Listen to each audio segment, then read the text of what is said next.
টানা বৃষ্টিতে প্লাবিত নোয়াখালীর কোম্পানিগঞ্জের চর এলাহি ইউনিয়ন। মোহাম্মদ কামাল উদ্দিন, নোয়াখালী কোম্পানিগঞ্জ প্রতিনিধির ভিডিও চিত্রে বিস্তারিত।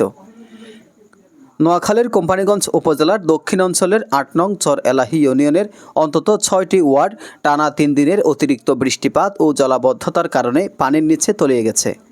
স্থানীয়রা জানিয়েছেন, বৃষ্টির পানি নিষ্কাশনের উপযুক্ত ব্যবস্থা না থাকায় এবং কিছু প্রভাবশালী ব্যক্তির মাছের প্রকল্পের জন্য পানি চলাচলের রাস্তাগুলো বন্ধ করে দেওয়ায় এমন দুরবস্থার সৃষ্টি হয়েছে। এতে শত শত পরিবার চরম দুর্ভোগে পড়েছে।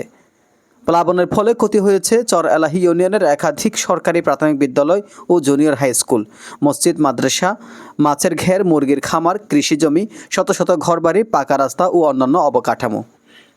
ভুক্তভোগীদের অভিযোগ, চর এলাহি ইউনিয়নে পানি চলাচলের একাধিক রাস্তাকে নিজেদের ব্যবহারের জন্য দখল করে রেখেছে কিছু প্রভাবশালী ব্যক্তি।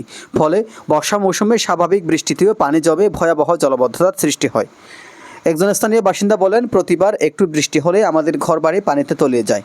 মাছের প্রকল্পের জন্য রাস্তা বন্ধ করে দেওয়ায় পানি বের হতে পারে না। আমাদের দুঃখের শেষ নেই। এ সময় দুর্যোগ পরিস্থিতি দেখতে ঘটনাস্থল পরিদর্শন করেন সিপিপি এর একটি সদস্য টিম। প্রধান অতিথি ছিলেন চর এলাহি ইউনিয়নের সাবেক যুবদল সভাপতি মোহাম্মদ ইসমাইল হোসেন তোতা। বিশেষ অতিথি ছিলেন ইউনিয়ন বিএনপির সাংগঠনিক সম্পাদক মোহাম্মদ নুরুল হুদা মাস্টার, যুবদল নেতা মোহাম্মদ কামাল উদ্দিন, ছাত্রদল নেতা মোহাম্মদ সাদ্দাম হোসেন এবং অন্যান্য সিপিপির সদস্যগণ।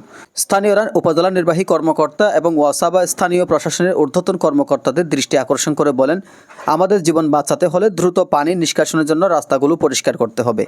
পানি বের হওয়ার পথ খুলে দিতে হবে, নয়তো আমাদের মতো গরিব মানুষগুলো বারবার ডুবে মরবে।